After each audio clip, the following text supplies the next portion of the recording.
አቶ ጌታቸው ረዳ ዘደናገጸ ቅትለት አብ መሬት ትግራይ ተፈጺሙ ዕጥዋት አብ ልዕሊ ሓደ ትግራዋይ አብ መሬት ዓዱ አብ ዓዲ ዝኾነ ሰብ ቅንጸላ ፈጺሞም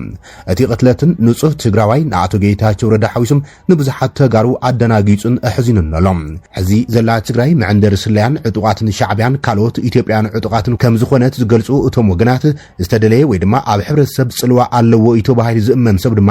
አብ ጠላዕ ፀሓይ ብዕጥዋት ዝቅተለሉም ስርዓት አልበኝነት አብ ትግራይ ነጊሱ ከም ዘለዩ እቲ ዜና ዘመልከት ዓብይ ዓድን ተፈታውን ተሰማዓን ከተማ አላማጣ ዝኾነም አይተ በርሀ ተኩየም ዛጊድ መንነቶም ዘይተረጋገጸ ዕጥቃት ተኩይሶም ከም ዝቀተልዎ ተሓቢረሎም አማኻሪ ቀዳማይ ሚኒስትር አቶ ጌታቸው ረዳ በተፈጻመ ከም ዝተደናገጸን ከም ዝሓዘነን ገሊጾም ንጋነን ላበልና ቃዲምኻና ታይዶ ክበሃሉ ኮይንዋ በርሀ ተኩየ ሓወይ ብሰላም ዕረፍ ክብልዮም ዝተሰምዖ መሪር ሓዘን ገሊጹ ዘሎም አቶ ጌታቸው ረዳ ዶክተር ሙዑዝ ግደይ ተንታኒ ፖለቲካ ኣብ ዝኾነታት መሰረት ብምግባር ኣብ ዘርጎ ሓበሬታ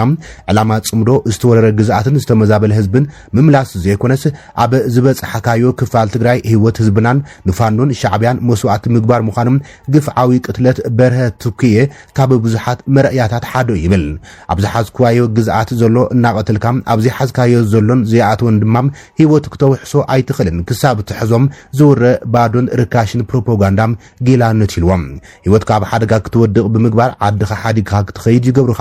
ከይፈተኻ ምስቶም ትማሊ ዘጽኖትና ዕለታዊ እናተራኣኻ መሰከፋይ ህይወት ምንባር ከይፈተኻ ይድዕኑልካ ካብታ እትፈትዋ ዓድኻ ምፍላይካ ከይወሓደም ድማ ምዕጉርትኻ እናወሓጥካውን ከተሓልፍ ይፈርዱልካ ተመሊሶም ድማ ባንዳ ይብሉኻ እዚ ከርፋ ህይወት ዝነብሩ ይሕዋተይ ዕለታዊዮም ስቃይኩም ዝስምዕኒ ሕሱም ሓውካ ምስ ደመኛታት ተላፊሉም ምስቲ ካልእ ደመኛኻ ክትዕቅብ ዝገብረካዮም ደመኛ ደኣ ወትሮ ደመኛ እንድዮም ኣብ ዓድኻ ተጻናሕኻዮ ከምኡ ተጸሚድካ ነቶም ካልኦት ሓይታት ጽንተት ሻዕብያን ፋኖን ጊላ ኩን ይብሉኻ እምቢ እንተበልካዮም ድማ ድራር ዓረር ይገብሩኻ ዝብኢ ፈሪሕኻ ናብ ዛፍ ትድይብሞም ነብሪ ይጽበየካዩ ኮይንና ዘኒህም ኣበይ ተኾንካዩ ካሊእ ሲትረፍዋም ህይወትካ ውሕስ ትኾን ትኽእል ይብል ዶክተር ሙዑዝ ግደይ ኣቱም ሰባት ግናይ ዝኾነ ዓይነት ምልክነት ይኮም ህዝብና ተዳዕኒንዎ ዘሎ ብምባል እዩ ተንታኒ ፖለቲካ ዝኾነም ትግራዋይ ዶክተር ሙዑዝ ግደይ ኣብ ማሕበራዊ መራኸቢታቱ ጽሒፉ ዘሎ ኣብ ኢትዮጵያ ድማ ዘደንግጽ ጨፍጫፍ ኣብ ልዕሊ ሰላማውያን ሰባት ከም ዝተፈጸመ ተገሊጾም ኣዲስ ስታንዳርድ ሒዛቱ ዝወጸት ጸብጻብ ከም ዘመላኽቶ ጉጅለ ዕጡቃት ኣብ ክልል ኦሮሚያ ኣብ ልዕሊ ኦርቶዶክሳውያን ክርስቲያን ሰባት መጥቃዕቲ ወይ ድማ ጨፍጨፋ ከም ዝፈጸሙ ተገሊጾም ነቲ መጥቃዕቲ ወይ ድማ ጨፍጨፋ ኣብ ልዕሊ ሰላማውያን ሰባት ዝፈጸሙ ዕጡቃት ድማ ናብ ጫካ ሃዲሞም ይብል እቲ ዜና ብፁዕ አቡነ ኤልሳ ሊቀ ጳጳስ ሃገረ ስብከት ጅግጅጋ አርስን ክልል ሶማልን አባል ቅዱስ ሲኖዶስን ብፁዕ አቡነ ኤልሳ ኣብ ዝሃቦ መግለጺ ካብ 23 ጉንቦት ጀሚሩ ኣብ ወረዳታት ኣሶቆም ሸርካን ሆንቆሎን ዋቢን ብዘጋጠሙ ዝተፈላለዩ መጥቃዕታት ብውሕድም 13 ኦርቶዶክሳውያን ክርስቲያን ሲቪላት ብዕጡቃት ከም ዝተቆተሉ ፍሊጦም እቲ መግለጺ ብተወሳኺ ዝርዝር ኣስማት ናይቶም ዝተቆተሉ ሰባት ኣውፂም እቶም ግዳያት ዓበይትን ኣባላት ናይቲ ከባቢ ምልሻን ዘጠቃለለ ከም ዝኾነ ምልክቶም ካብዚ ደምሮ አብራም ወዲ 70 ዓመት ከፋልን መትም ያለው ወዲ 56 ዓመት ኃይል ንጉሰ ወዲ 70 ዓመት እሸተ ዳምናም ወዲ 42 ዓመት አበባ ዳንኤ ወዲ 42 ዓመት ስሙ አባይነህ ወዲ 70 ዓመት አማረ በላይነህ ወዲ 80 ዓመት ተረ ደስም ወዲ 25 ዓመት መንእሰይ ገነን ጥላሁንን ሞርቴሳ ጥላሁንን ካብ ወረዳ ሸርካም ንጉስ መንዳፍረን በቀለ ኃይለ ሚካኤልን ካብ ወረዳ ሆንቆሎም ዝርከቦም ዮም ተባሂሎም ኣብ ተላታ ዝርከብ ታሪኻዊ ቤተክርስቲያን ቅዱስ ገብርኤል ኣብ ዋን መጥቃዕቲ በሓዊ ሙሉእ ብሙሉእ ከም ዛዕኖም መግለጺ ሊቀ ጳጳስ ረጋጊጾም ካብዚ ብተወሳኺ ኣብያተ ክርስቲያናት ካራ ኩፍታን መድኃኔ ዓለምን ተዘሚተን ምእማናን ምስ ጽላት ሒዞም ሃዲሞም ኣባይቶም በቶም ዕጡቃት ከም ዝተቀጸለም ሓቢሮም ዘሎም ሊቀ ጳጳስ ብተወሳኺ ልዕሊ 280 ነበርቲ ወረዳም ኣስቆ ጥራይ ተመዛቢሎም ኣመንቲ ክርስቲያን ኦርቶዶክሳውያን ብፍላይ ዕላማ ተገይሮም ኣባይቶም ተቃጺሎም ጥሪቶምን ካልእ ንብረቶምን በቶም ዕጡቃት ከም ዝተዘመተውን ይም ገሊጾም ካብዚ መጥቃዕቲ ዝደሓኑ ነበርቲ ንእምነቶምን መንነቶምን ጥራሕ ሒዞም ከም ዝሓዶምን ሕዚ ድማ ኣብ ቁሉዕ ተደፊኦም ከም ዘለዉ ገሊጾም ኣሎም እዚ ሓድሽ መጥቃዕቲ ኣብ ዝሓለፉ ሒደት ዓመታት ኣብ ዞባ ምብራቅ ኣርሲም ተደጋጊሙ ዝበጽሐም ተኸታታሊም መጥቃዕታት ሽዕብዮም ኣብ ለካቲት 2018 ኣብ ዞባ አርሲ ወረዳ ሽርካም ኣብ ልዕሊ ንጹሃት ሰባት ዝተፈጸመ መጥቃዕቲ ሽዕቡም ቋሚ ሲኖዶስ ኦርቶዶክሳዊ ተዋህዶ ቤተክርስቲያን ኢትዮጵያ ቤት ምኽሪ ሃይማኖታዊ ትካላት ኢትዮጵያ ከምኡን ላዕለዋይ ቤት ምኽሪ ጉዳያት እስልምናም ነቲ ፍጻመ ብምኽናን መንግስቲ ብቁልጡፍ ስጉምቲ ክወስድ እዮም ጻውዒት ተቕሪቦም ኣብቲ ዋንቲ ቋሚ ቅዱስ ሲኖዶስ ኣብ ሃገረ ስብከት ምብራቅ ኣርሲም ብተደጋጋሚ ዝፍጸም ዘሎ ሞትን ምምዝባልን ሕገ መንግስታዊ መሰል ኦርቶዶክሳውያን ዝግህዝ ብምዃኖም ክልላውን ፌደራላውን መንግስታት ነቲ ጉዳይ ተኸታቲሎም ቅልጡፍ ፍታሕ ክገብርልዮም ኣተሓሳሲቦም ነይሮም ቤት ምክሪ ትካላት ሃይማኖት ኢትዮጵያ ብወገኖም ኣብ ዞባ ኣርሲ ዝፍጸሙ ዘለዉ ቅትለት ንጹሓት ዜጋት ዘይሃይማኖታውን ኢሰብኣውን ኣዝዩ ጽዩፍን ክብልዮም ብትሪ ኮኒኖምዎም ሰራዊት ነጻነት ኦሮሞ ነዚ ጉዳይ ኣመልኪቱ ኣብ ዘውፅኦ መግለጺ ነቲ ኣብ ዞባ ኣርሲ ንጹሓት ሰባት ኦርቶዶክስ ተዋህዶ ዒላማ ዝገብረ መጥቃዕቲ ኮኒንዎም እቲ ጉጅለ ነቲ መጥቃዕቲ ኣሸበርቲ ክብል ብምግላጽ ዕላምኡ ኣብ መንጎ ሃይማኖታትን ብሄራትን ጎንጺ ብምልዓል ሕብረተሰብ ንምብታን ዝዓለመ እዩ ክብል ይገልጹዎም እቲ ጉጅለ ኣብ መንጎ ማሕበረሰባት ኦሮሞን ኣምሓራን ከምኡን ኣብ መንጎ ማሕበረሰባት ክርስቲያንን ኣስላምን ጥርጣሬ ፈጢሮም ነቲ ናይ ሓባር ተቃውሞ ተዳኺሙ ክብል ድማ ከሲሰሎም ቅድሚ ሕዚ ኣብ ዞባታት ምብራቕን ምዕራብን ኣርሲ ብተደጋጋሚ መጥቃዕታት ንጹሓት ሰላማዊ ሰባት ህይወቶም ከም ሰኣኑ ይዝከር ይብል ዜና አዲስ ስታንዳርድ ሰራዊት ግብጺ ኣብ ዶባት ኢትዮጵያ ዘይተጸበዮ መርድ በጽሕዎ ተባሂሉ ደቡብ ሱዳን ኣብ ከባቢታት ኢትዮጵያ ኣብ ትርከብ ስትራቴጂካዊ ዶባዊት ከተማ ፓጋክ ዝርከብ ወታደራዊ ማዓስከር ግብጺ ክዕጾ ሓቲታ ከም ዝላም ኣልሙሄግ ዝተባሃለ ማዕከን ዜና ጸብጺቦም እሱ ጉምቲ ኣብ መንጎ ሃገራት ተፋስ ኣባይ ዝቕየር ዘሎ ኣሰላልፋም ኣብ መንጎ ኣዲስ አበባን ጁባን ካይሮን ድማ ሓድሽ ጂኦፖለቲካዊ ለውጢ ኣሰላልፋ ዘርኢ ይብልት ዜና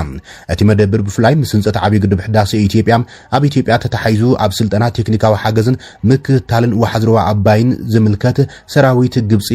ይጥቀመሉ ከም ዝነበረ ተገሊጾም አልሑራ ዝጠቆሶ በዓል ስልጣን መንግስቲ ግብጺ ከም ዝሓብሮም እቲ ኣብ ፓጋክ ተዓስኪሩ ዘሎ ጉጅለ ሰራዊት ኣብ ቴክኒካዊ ሓገዝ ወተሃደራዊ ስልጠና ምዕቡል ስርዓተ ምክታልን ሎጂስቲክሳዊ ምዋሃድን ዝተዋፈሩም ኣስታት 260 ኣባላት ዝሓቆፉ እዮም እታ ከተማ ኣብ ደቡብ ሱዳን ግዛት ላዕለዋይ ኣባይም ኣብቲ ኢትዮጵያን ሱዳን ዝራኽብ ወሳኒ ዞባም ስሉስ ዶባት ዝርከብ ኮይኖም ስግሮ ዶባዊ ጸጥታን መሰረተ ልምዓት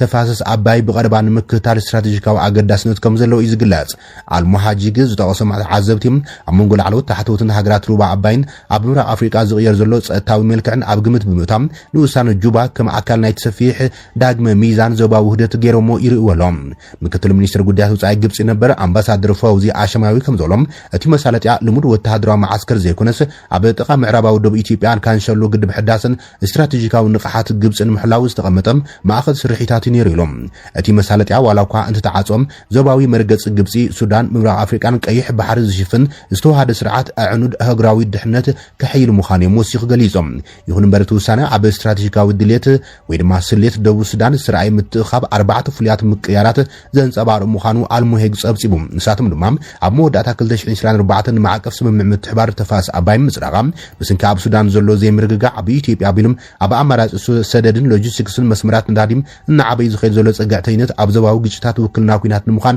ዘለዎ ስክፍታ ከምኡን ፕሬዚደንት ሳልቫኪር ማያርዲት ኣብ መንጎ ቁጠባዊ ቅልውላዊ ውሽጣዊ ፖለቲካዊ ንሕንሕን ዘርእይዎ ዘሎም ውሽጣዊ ፖለቲካዊ መልእኽቲ ኢሎም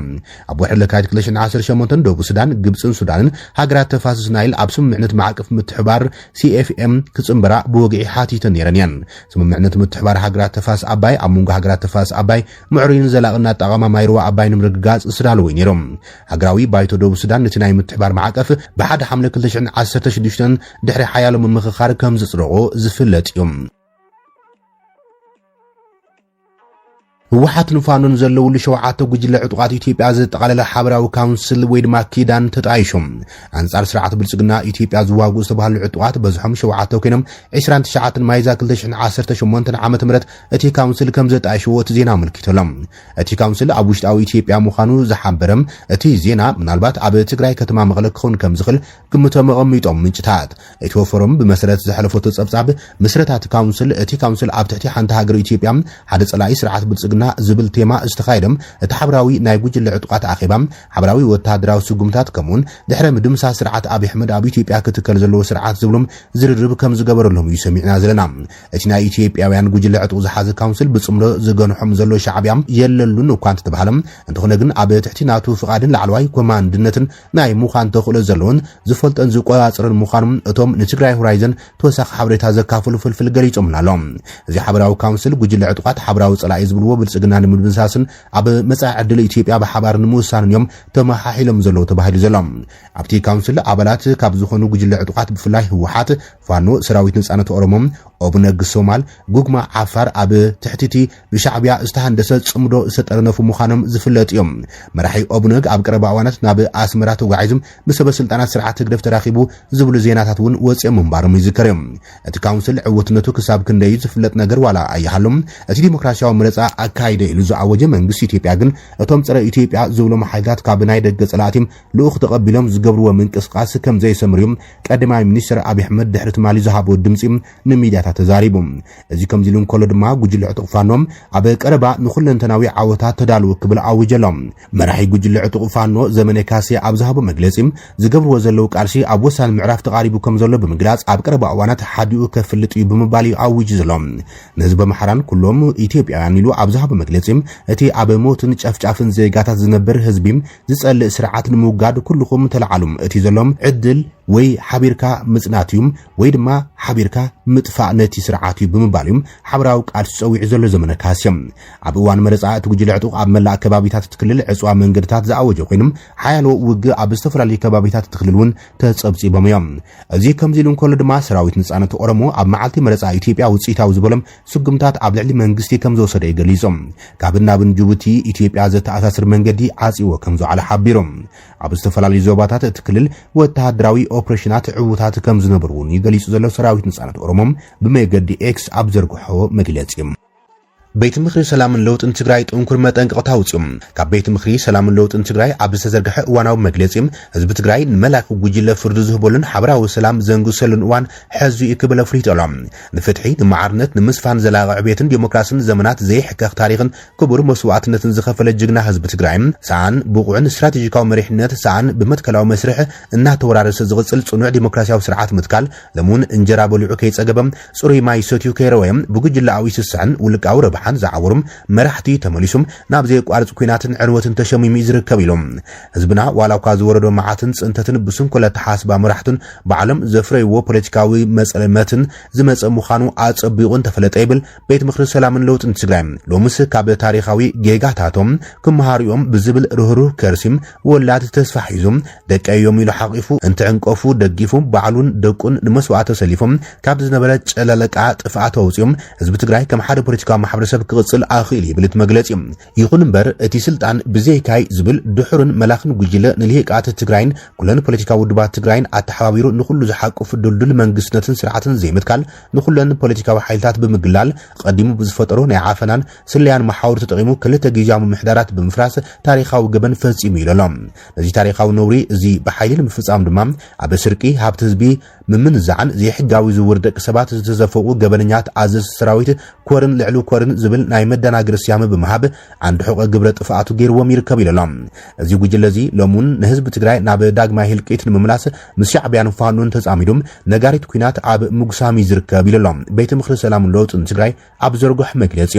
መስራታይ ኣኺቡ ድሕሪ ምስላጥ እቲ ቤት ምኽሪ መተሓበሪ ኮሚቴን ኮሚቴታት ስራሕን ብምቋም ሰፊሕ ቃልሲ ጀሚሮም መተሓበሪ ኮሚቴ ኣብ ዘሳልጦም ተኸታተልቲ ኣኺባታትን ኣብ ዝሓጸረ ግዜ ንኣኺባ ቤት ምኽሪ ብምጽዋዕም ዘይተኻተቱ ናይ ሰላምን ለውጥን ሓይልታት ሓዊሱም ቃልሱ ከስፍሕ ከም ዝወሰነ ዝገለጸ ኮይኖም ኣብ ህልው ኩነታት ትግራይ ብሰፊሕ ብምዝታይ ድማ ዝተፈላለዩ ጻውዒታትን ውሳነታትን ከም ዝሓለፈ ገሊጾሎም ብቐዳምነት እቲ ፀረ ህዝቢ ጉጅለ ኣብ ስልጣን ንምቕጻልን ካብ ተሓታትነት ንምምላጥን ዝገብሮ ዘሎም ሓደሽቲ ሹመታትን ዘእቱ ድሑር ዘይሕጋውን ምንቅስቃሳት ብትሪ እናኾነኖም ብዘይንሕሳ ክንቃልሶ ምዃና ነፍልጥ ኢሎም ካልኣይ ድማ ኣብ ልዕሊ መንእሰያት ትግራይ ዝካየድ ዘሎም ኢሰብኣዊ ጅምላዊ ግፋን ዓፈናን ብጥብቂ ብምኹናን ኩሉ ደላይ ለውጥ ዝኾነ ህዝቢ አንጻር እዚ ፍንፍን ተግባር እዚ ብሓደ ድምጽ ከሰለፉን ጻውዒት ተቕሪቦሎም ሳልሳይ ድማ በተዓፋን ጉጅለ ምስዕረ ትግራይ ሓይልታት ሻዕብያን ፋኑን በትሕሪ ሕዚ ዝተገብረ ናይ ጥልመት ጽምዶም ንህዝቢ ትግራይ ናብ ዝኸፍእ ሓደጋ ሞትን ህልቂትን ዘእቱ ስለ ዝኾነ ብትሪ እንቃለሶ ምዃና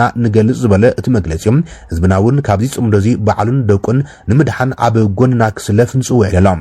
ራብዓይ ድማ መንእሰይ ትግራይ ተፈጥራዊ ኣመጻጻን ጉዕዞን እዚ ድሕር ጉጅለ ዝም ብዘይካ ኩናትን መኸተን ኣብ ሰላምን ልምዓት ልምዓትን ምንባር ዘይኽእል መንገዱ ድማ ብህዝቢ ዝተተፈስረ ዝኾነ ልክዕ ከም ጎይቱ ስርዓት ሻዕብያ ቤት ትምህርታትን ዩኒቨርሲታትን ብምዕጻም መናእሰያት ንምድንቋርን ዕድመ ስልጣን ንምንውሓን ዝጥቀመሉ ናይ ጥፍኣት መንገዲ ምዃኑ ፈሊጥካ ተወዲብካ እምቢ ንግፋ ብምባል ስርዓት ሻዕብያ ኣብ መሬት ትግራይ ንከይህነጽ ክትለዓልን ኣብ ጎኒ ቤት ምክሪ ሰላምን ለውጥን ትግራይ ተሰሊፍካ ቃልስኻ ክትሓይልን ታሪኻዊ ጻውዒት ነቕርብ ኢሎም ንፈጸምቲ ገበን ዝተዋሃበ ናይ መወዳእታ መጠንቀቕታ ኣብ ቁጽሪ 5 ዝቐመጠት መግለጺ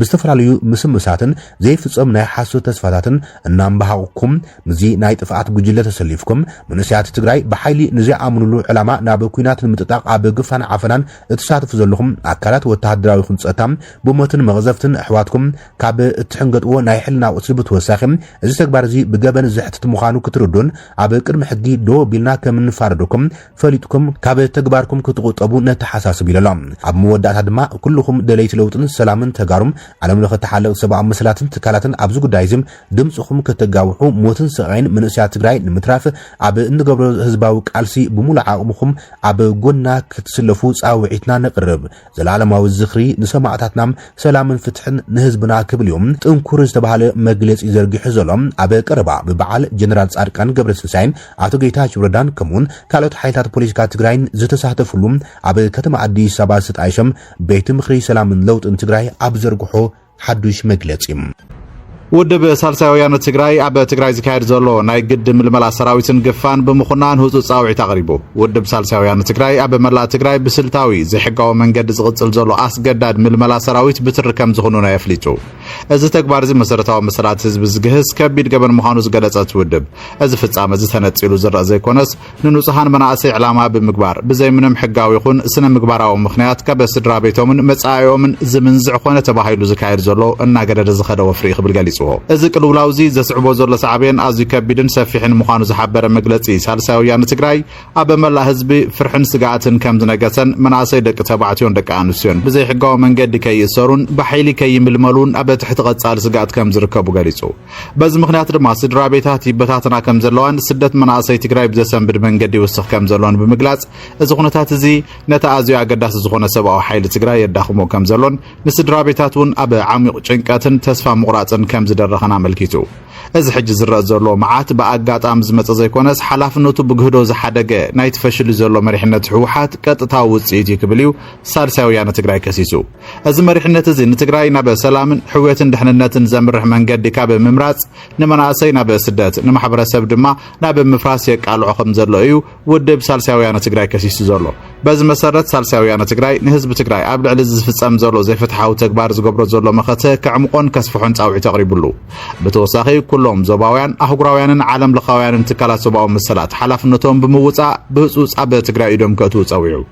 ዓለም ለኻውያን ውድባት ኣህጉራውያን ትካላት ሰብኣዊ መሰላት ጽልዋ ዘለዎም ኩሎም ኣካላት ድማ ዘለዎም ጸቕጥታትን ተሓታትነትን ተጠቒሞም ዘድሊ ስጉምቲ ክወስዱ ተማሓጺኑ ኣብ መወዳእታ እዚ ኣብ ልዕሊ መናእሰይ ዝካየድ ዘሎ ናይ ግዲ ምልመላ ሰራዊት ብህፁፅ ደው ክብል ከም ዝግባእ ድማ ኣስሚሩሉ